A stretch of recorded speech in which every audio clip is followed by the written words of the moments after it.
শাসক এবং তাদের বিশেষ তথ্য।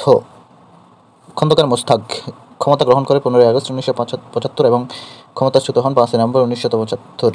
তিনি 1975 সালে 15ই আগস্ট বাণিজ্য মন্ত্রী এবং 22 সালে চতুর্থ সদস্য ছিলেন।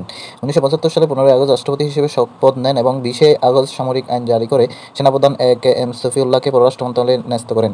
15ই আগস্টের আগে যেহেতু বাকশাল ছিল, ইন্ডেমনিটি অর্ডিন্যান্স এর মাধ্যমে একদলীয় ব্যবস্থা রোধ করে অনেকগুলো পত্রিকা বন্ধ করে গিয়েছিল, সেগুলো খোলা শুরু হয়।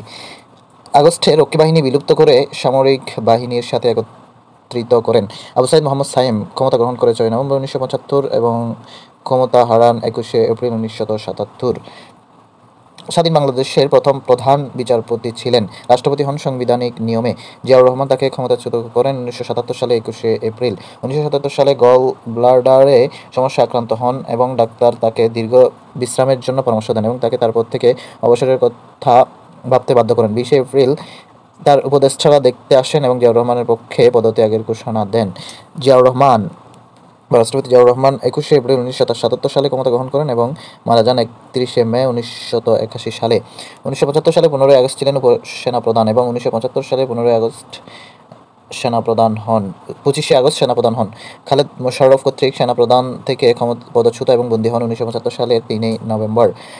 পাল্টা অভ্যুত্থানে তিনি মুক্তি পান 1975 সালের 7 নভেম্বর। বিচারপতি সাইম রাষ্ট্রপতি থাকাকালীন প্রধান সামরিক আইন প্রশাসক ছিলেন মেজর জিয়াউর রহমান। প্রধানমন্ত্রী নিয়োগ করেন শাহ আজিজকে।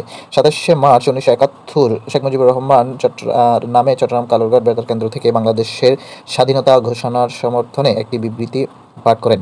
10 এপ্রিল থেকে 10 জুন 1971 1 নম্বর সেক্টরে সেক্টর কমান্ডার হিসেবে দায়িত্ব পালন করেন। জুন-আগস্ট 1971 সালে 11 নং সেক্টরের সেক্টর কমান্ডার ছিলেন। 7 জুলাই 1971 জেট ফোর্সের ব্রিগেড কমান্ডার ছিলেন। 21 এপ্রিল 1977 রাষ্ট্রপতি হিসেবে শপথ গ্রহণ করেন। 3 জুন 1978 দেশের ইতিহাসে প্রথম নির্বাচিত রাষ্ট্রপতি হন। 1 সেপ্টেম্বর 1978 বাংলাদেশ জাতীয়তাবাদী দল বা বিএনপি প্রতিষ্ঠা করেন। 30 এপ্রিল 1977 19 দফা কর্মসূচি ঘোষণা করেন। 1976 সালে 21 পদক প্রবর্তন করেন এবং গ্রাম প্রতিরক্ষা বাহিনী গঠন করেন। 30 মে 1981 চট্টগ্রামে সামরিক অভ্যুত্থানে নিহত হন। বিচারপতি আব্দুস সাত্তার ক্ষমতা গ্রহণ করে 15 নভেম্বর 1981 এবং ক্ষমতাচ্যুত হন 24 মার্চ 1982।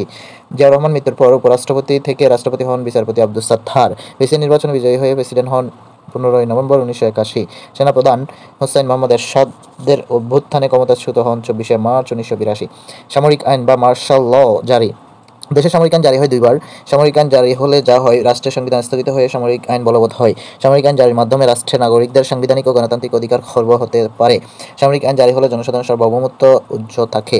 প্রথমবার সামরিক আইন জারি হয় 1975 সালে 20 আগস্ট তারিখে খন্দকার মোস্তাক কর্তৃক।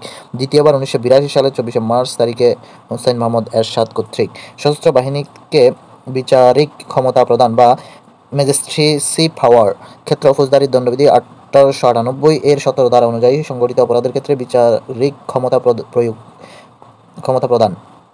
প্রথম ক্ষমতা প্রদান করা হয় 20 আগস্ট 1975 সালে খন্দকার মোস্তাক আহমেদ কর্তৃক। সর্বশেষ ক্ষমতা প্রদান করা হয় 17 সেপ্টেম্বর 2024 সেনাবাহিনীকে এবং 30 সেপ্টেম্বর 2024 নৌবাহিনী ও বিমান বাহিনীকে। এর ফলে তারা যা করতে পারবে: কোনো সেনা কর্মকর্তার সামনে কোনো অপরাধ হলে অপরাধীদের সরাসরি গ্রেপ্তার করতে পারবেন, দিতে পারবেন জামিন, বেআইনি সমাবেশ ছত্রভঙ্গ করতে পারবেন, বেআইনিভাবে আটক ব্যক্তিকে উদ্ধারের জন্য তল্লাশি করতে পারবেন, স্থানীয় উপদ্রব নিয়ন্ত্রণে বিভিন্ন আদেশ জারি করতে পারবেন এবং আটক করতে পারবেন সন্দেহজনক ব্যক্তিকে।